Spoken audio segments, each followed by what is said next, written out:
जो हमारा ब्रेन है उसको चलाने के लिए भी ईंधन लगता है, और वो ईंधन क्या है? वो ईंधन है हमारे थॉट्स। तो हमारे विचारों के दो कैरेक्टरिस्टिक्स तो हैं, एक अनलिमिटेड और दूसरा अनकंट्रोल्ड।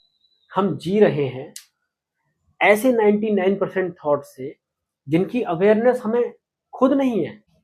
नमस्कार दोस्तों, स्वागत है आपका क्रिएटर्स ऑफ थॉट्स में। आज हम बात करने वाले हैं मेडिटेशन क्या है, इससे हमें क्या फायदा है और ये क्यों जरूरी है, और अंत में हम ये सीखेंगे कि इसे कैसे करना चाहिए। एक आम व्यक्ति जो अपनी रोजमर्रा के जीवन में भागदौड़ में उलझा हुआ है, मैं भी उन्हीं में से एक हूँ, और ये सब जो आपसे शेयर करने जा रहा हूँ उसमें मेडिटेशन को देखने और समझने का वो नज़रिया है जो सीधे उन लोगों से जुड़ा है जो इस भागदौड़ भरे जीवन में मेडिटेशन करना समय की कमी से पॉसिबल नहीं मानते हैं, या इसे उपयोगी तो समझते हैं लेकिन तरीके नहीं जानते कि इसे कैसे करना है। मैं मेडिटेशन या ध्यान शब्द के डिक्शनरी मीनिंग की बात नहीं करूँगा, क्योंकि हमें यहाँ एकेडमिक बात नहीं करनी है। एक आम आदमी कैसे इसे समझता है, हम बात करेंगे उसी अर्थ में।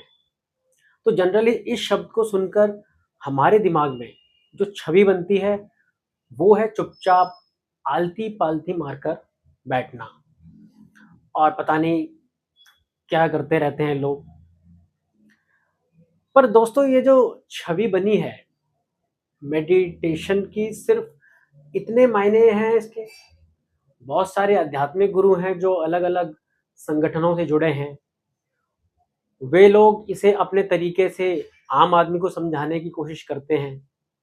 पर मेडिटेशन के जो फायदे हैं वो आज मेरी नज़र में सभी लोगों को मिलने चाहिए, और सब लोगों तक इसकी पहुंच आसान होनी चाहिए और इतनी सिंपल होनी चाहिए कि इजीली कोई भी इसे कर पाए। दोस्तों, मेडिटेशन की जब बात होती है तो महात्मा बुद्ध की बात हमेशा होती है और हमेशा होती रहेगी। क्यों? क्योंकि जो उन्होंने अपनी साधना से हासिल किया वो बहुत आसान शब्दों में और प्रैक्टिकलिटी या व्यावहारिकता के साथ लोगों को समझने का, लोगों को समझाने का प्रयास किया। उन्होंने जो कहा था वो सुन के अजीब तो लगता है, लेकिन जब आप एक्चुअली मेडिटेशन करते हो, खासकर उस तरीके से जो उन्होंने बताया था, जिसे हम कहते हैं क्या,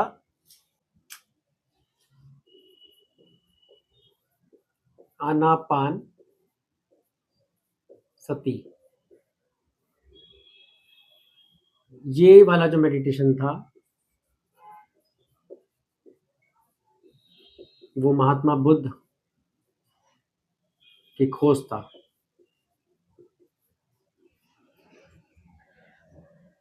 तो आनपान सती हम किसे कहते हैं? जो महात्मा बुद्ध ने करवाया था।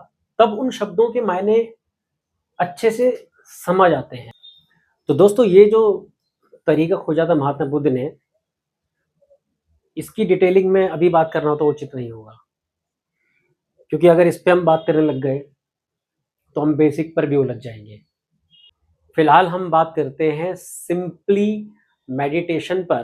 मेडिटेशन शब्द को आप समझें कि एक जगह या लगातार एक ही काम में खुद के थॉट्स को एंगेज करना। दोस्तों, मैं इसे समझाने के लिए आपको अपने खुद के किए गए एक्सपेरिमेंट से समझाता हूं। अगर आप एक कार, बाइक, स्कूटर चला रहे हैं,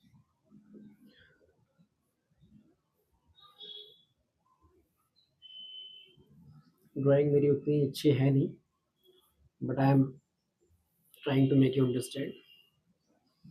एक कार है या बाइक है या स्कूटी है, ठीक है? तो दोस्तों, ये कार जो है, ये बाइक जो है, ये स्कूटी जो है, इसको चलाने के लिए कौन सा सबसे बड़ा इम्पोर्टेंट सब्सटेंस या एलिमेंट है जिसके बिना ये चल नहीं पाएगा? वो है फ्यूल, पेट्रोल, डीजल, सीएनजी। आजकल वैसे भी बड़ी चर्चा है इनकी क्यों? यूएस, ईरान, इजराइल, इस वॉर की वजह से काफ़ी चर्चा भी हो रही है आजकल, किल्लत हो रही है इसकी, है ना। खैर, तो ये तीनों के तीनों जो ट्रांसपोर्ट के माध्यम है, इन्हें चलाने के लिए हमें क्या चाहिए? हमें फ्यूल चाहिए। अगर फ्यूल नहीं होगा तो ये हमारा जो ट्रांसपोर्ट मैकेनिज्म है ये तो नहीं काम करेगा ना। ठीक इसी तरीके से अगर हम अपने ब्रेन की बात करें, ह्यूमन ब्रेन, ह्यूमन ब्रेन जो है, क्या उसका भी कोई फ्यूल होता है, ईंधन होता है? The answer is yes. और वो ईंधन होता है हमारे थॉट्स, हमारे थॉट्स, विचार। हमारा जो दिमाग है, क्या कभी ऐसा क्षण आता है कि उसके अंदर कोई भी थॉट ना आ रहा हो? मिनिमम एक थॉट भी होता ही है। लेकिन हम बात कर रहे हैं, अगर हम ब्रेन को एक मशीन मान लें, ये सब क्या है? मशीन ही है ना। साइंस की दुनिया में सब मशीन्स हैं। इन मशीन को चलाने के लिए क्या चाहिए? फ्यूल। वो फ्यूल क्या है? Petrol, diesel, CNG. ऐसे ही जो हमारा ब्रेन है, उसको चलाने के लिए भी ईंधन लगता है। और वो ईंधन क्या है? वो ईंधन है हमारे थॉट्स, हमारे विचार। हमारे जो थॉट्स हैं वो लगातार चलते हैं, और उस लगातार चलने की प्रक्रिया से ही हमारा जो ब्रेन है वो एक्टिव रहता है। लेकिन दोस्तों, एक ये फ्यूल है और एक ये फ्यूल है। इन दोनों में एक फर्क है। क्या फर्क है? कि जो ये वाला फ्यूल है ये खत्म हो सकता है जब तक पृथ्वी है, या जब तक फॉसिल फ्यूल है, अगर साइंस की भाषा में कहें, है ना। तो ये खत्म हो सकता है। इसे हम फॉसिल फ्यूल कह सकते हैं, और इसे हम नॉन रिन्यूएबल भी कह सकते हैं। ये साइंस में पढ़ते हैं ना, non renewable source of energy. तो इनका एक समय के बाद में अस्तित्व खत्म हो सकता है। ये तो पूरे एज अ फ्यूल की एज अ होल मैं बात कर रहा हूँ। लेकिन अगर आपके पास गाड़ी है, उसमें पेट्रोल, इंडिविजुअल किसी के पास गाड़ी है, पेट्रोल नहीं तो नहीं चलेगी। जिसके बारे में अभी बात भी कर रहे थे हम इस वॉर की वजह से कि लॉकडाउन लग सकता है ना। कुछ चर्चा चल रही थी ना, अलग अलग शॉर्ट्स पे, रील्स में आ रहा था। तो कहने का मतलब ये है कि ये जो फ्यूल है ये लिमिटेड है, और लिमिटेड होने के कारण इसकी जो अवेलेबिलिटी है उस पर सीधा सीधा इम्पैक्ट पड़ जाता है। पर जो ये थॉट्स, ये जो फ्यूल है हमारे दिमाग का, क्या ये लिमिटेड है? इसका तो क्लियर कट आंसर है नो, इट इज अनलिमिटेड। जब तक है जान, जब तक है जान तब तक है विचार। तो ये जो फ्यूल है ब्रेन के, ये है बिल्कुल अनलिमिटेड, इनकी कोई लिमिट नहीं है।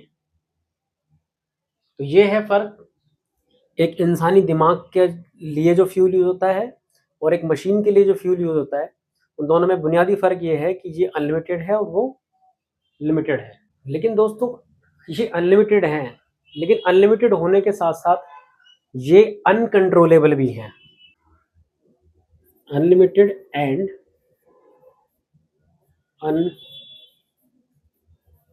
अनकंट्रोलेबल।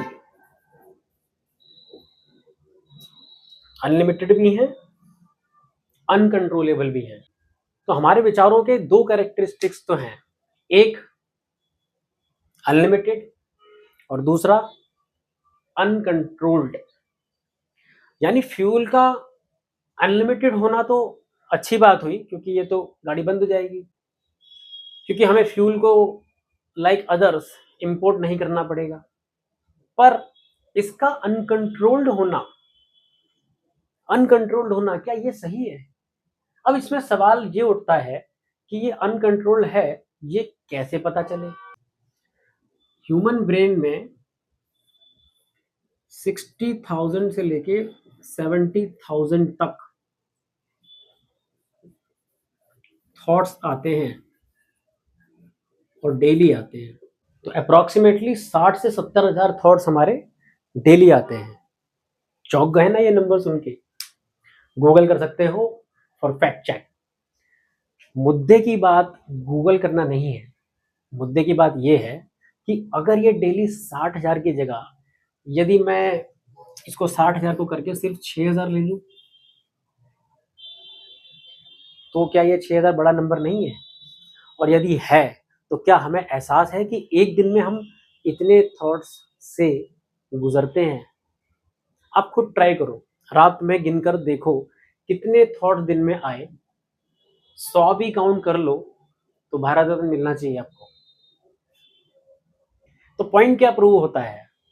वो ये कि अगर मिनिमम 6,000 थॉट्स भी हैं तो हम जीवन जो जी रहे हैं उसमें से डेली के 5900 थॉट्स, 5900 थॉट्स को हमें पता भी नहीं कि वो क्या थे।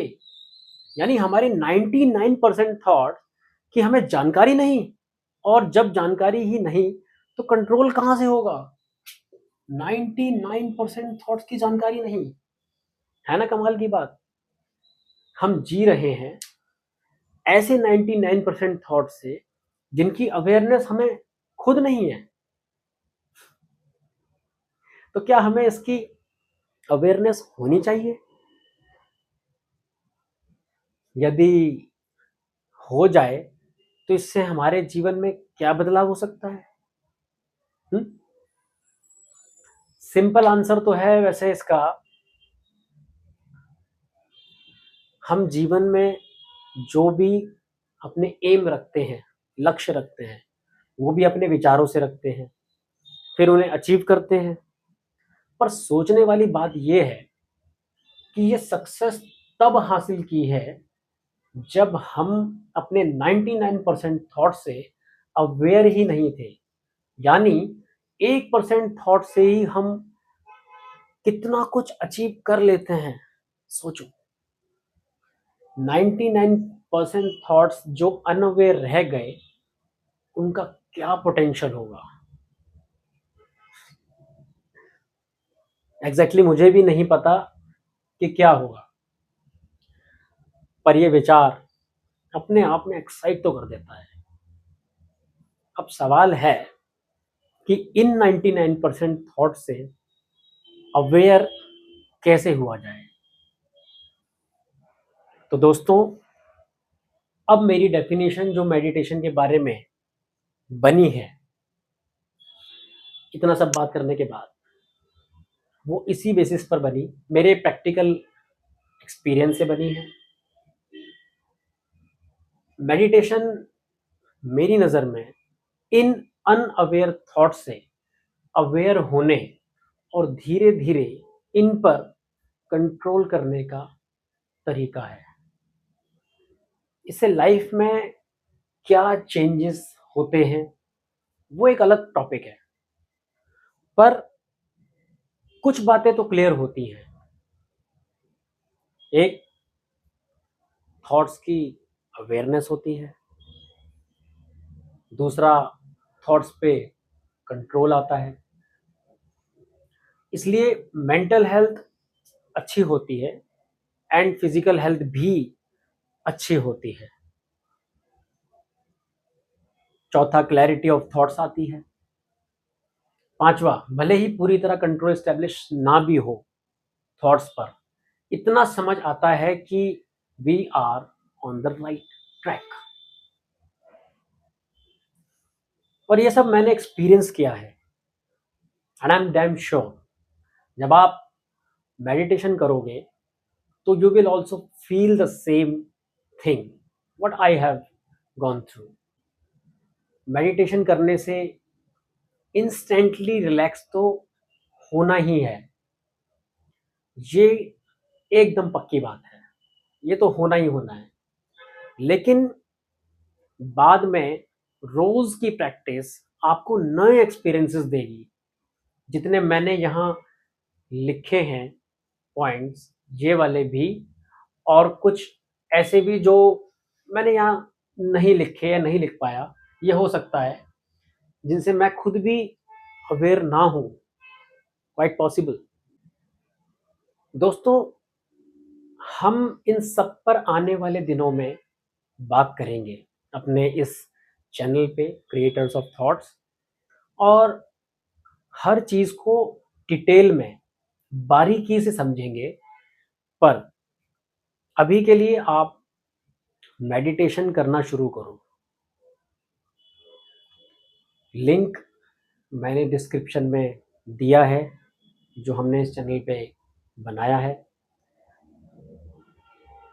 बेस्ट तो ये है कि इस मेडिटेशन को आप डेली मॉर्निंग में करो, क्योंकि वो बेस्ट टाइम है टू स्टार्ट योर डे। और इसका रीज़न भी आने वाले वीडियोस में हम डिस्कस करेंगे कि क्यों मॉर्निंग जो टाइम है वो बेस्ट टाइम होता है। आप मेडिटेशन करना और वही अपना एक्सपीरियंस भी हमसे शेयर करना कि वो करने के बाद आपको कैसा फील हुआ। तब तक अपना ध्यान रखो, खुश रहो, bless you all and see you soon.